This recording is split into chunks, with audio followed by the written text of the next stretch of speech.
bertemu kembali. Dalam menjelaskan apa itu pasca moderniti ataupun yang dikatakan sebagai keadaan pasca moderni dan apakah ciri-ciri yang menggambarkan keadaan ini, Firat pada tahun 1995 telah menyenarkan beberapa ciri-ciri pasca moderniti ini. Antara ciri-ciri tersebut adalah di mana keadaan pasca moden ini boleh digambarkan oleh hyperreality ataupun realiti terlampau. Faktor kemodenan persekitaran fizikal juga diambil kira, termasuk imej-imej yang dipercayai dikongsi oleh pengguna. Jadi imej-imej ini perlahan akan terikat dengan persekitaran fizikal tersebut melalui imajinasi mereka, seolah-olah imej tersebut adalah sesuatu yang realiti.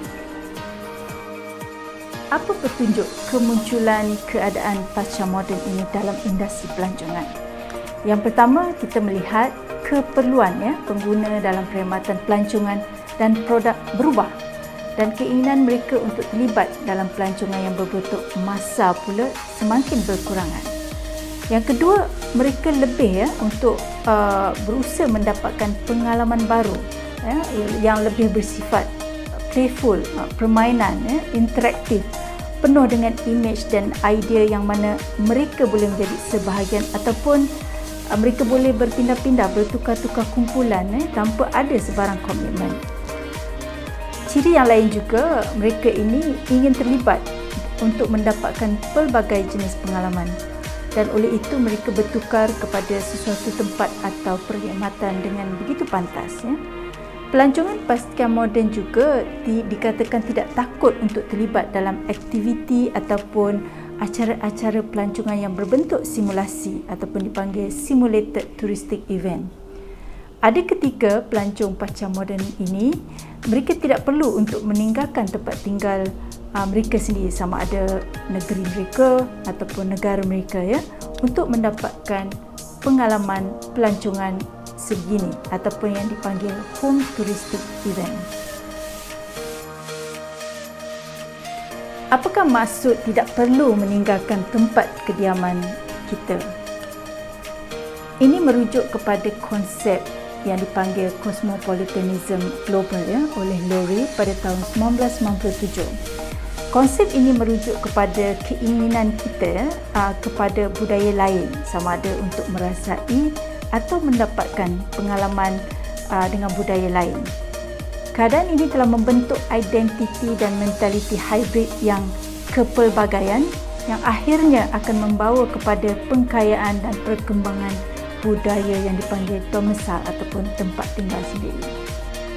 Menurut Lurie, mereka tidak melancong ke tempat budaya lain, sebaliknya budaya tersebut yang datang ke tempat kita dalam bentuk yang pelbagai, sama ada melalui objek, media, pengiklanan mungkin melalui imej-imej di televisyen, media cetak, internet maybe, atau melalui makanan, aroma dan teknologi yang akhirnya membawa keruntuhan batasan di antara pelancongan dan kehidupan seharian.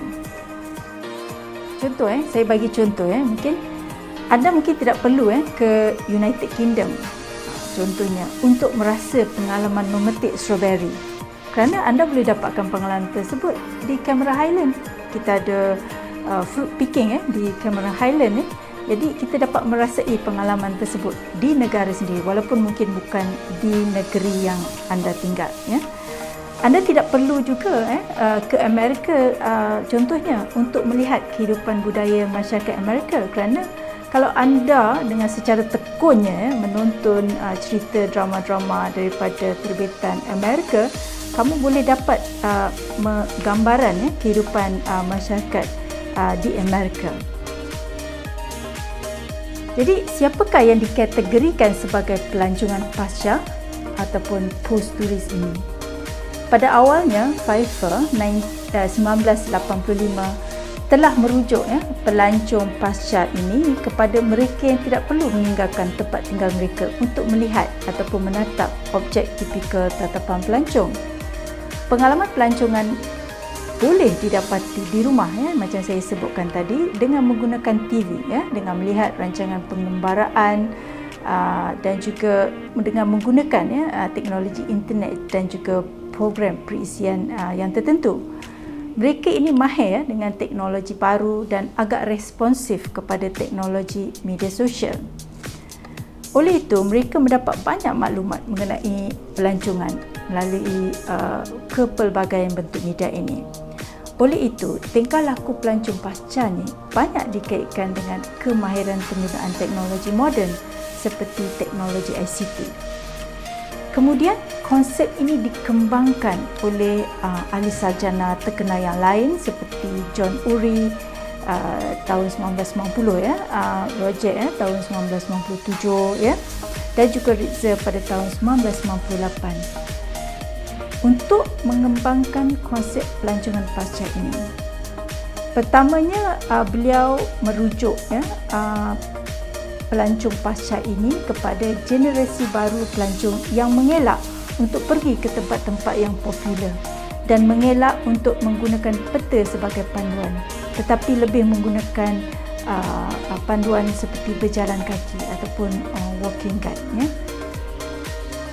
Pelancong pasca ini akan meneroka laluan yang tidak dilalui oleh pelancong mainstream, dan cara mereka mengambil foto dan juga meneroka sesuatu tempat itu berbeza dengan pelancong massa.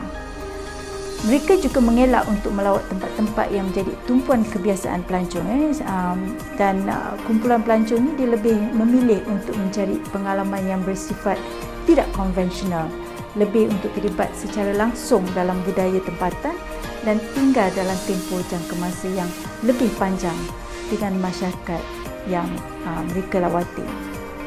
Bagi kumpulan pelancong pasca ini, tempat tarikan pelancong dan hotel ini dianggap sesuatu yang membosankan. Mereka lebih ingin merasai keaslian yang sebenar daripada tempat-tempat atau bandar yang dikunjunginya.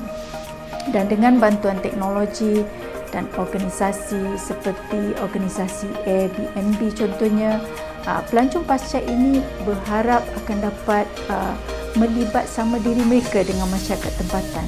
Jadi revolusi teknologi internet itu telah memudahkan urusan perjalanan mereka, dan mereka juga tidak perlu sebenarnya melalui agensi pelancongan. Dia hanya perlu melayari laman-laman sesawang yang berkaitan. Menurut ahli sarjana pelancongan seperti John Ury, Ritzer, Valen Smith pada tahun 2005, mereka yang hidup dalam dunia pasca moden ini telah didominasi oleh simulasi dan mereka menginginkan pengalaman yang disimulasi semasa dalam aktiviti pelancongan. Bagi beliau, pelancongan itu lebih kepada merujuk pada alam permainan, dan pelancongan itu melibatkan permainan ataupun siri permainan dengan kepelbagaian teks, dan pada ketika ini pengalaman yang autentik itu pun menjadi pelbagai. Golongan pelancongan pasca moden juga sedar bahawa budaya itu adalah sesuatu yang direka cipta, dibentuk dan tidak bersifat asli. Sebab tu mereka ni tidak ada masalah untuk menerima dan merasai pengalaman-pengalaman yang dianggap tidak asli ini dan menikmati tarikan-tarikan yang berbentuk hyperreality.